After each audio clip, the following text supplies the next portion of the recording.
Lucky Marwat के थाना सदर की हुदूद में मार्टर गोला फटने से जाँ भाग बच्चों की तादाद 5 हो गई। 5 से जायद बच्चे जख्मी हैं।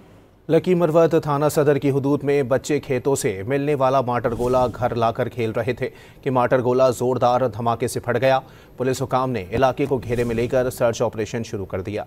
लकी मरवत के थाना सदर की हुदूद में मार्टर गोला फटने से जाँ भाग बच्चों की तादाद 5 हो गई। 5 से जायद बच्चे जख्मी हैं। लकी मरवत थाना सदर की हुदूद में बच्चे खेतों से मिलने वाला मार्टर गोला घर लाकर खेल रहे थे कि मार्टर गोला जोरदार धमाके से फट गया। पुलिस हुकाम ने इलाके को घेरे में लेकर सर्च ऑपरेशन शुरू कर दिया। लकी मरवत के थाना सदर की हुदूद में मार्टर गोला फटने से जाँ भाग बच्चों की तादाद 5 हो गई। 5 से जायद बच्चे जख्मी हैं। लकी मरवत थाना सदर की हुदूद में बच्चे खेतों से मिलने वाला मार्टर गोला घर लाकर खेल रहे थे कि मार्टर गोला जोरदार धमाके से फट गया।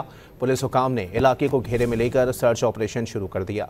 लकी मरवत के थाना सदर की हुदूद में मार्टर गोला फटने से जाँ भाग बच्चों की तादाद 5 हो गई। 5 से जायद बच्चे जख्मी हैं।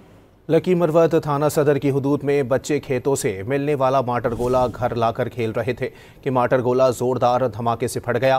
पुलिस हुकाम ने इलाके को घेरे में लेकर सर्च ऑपरेशन शुरू कर दिया।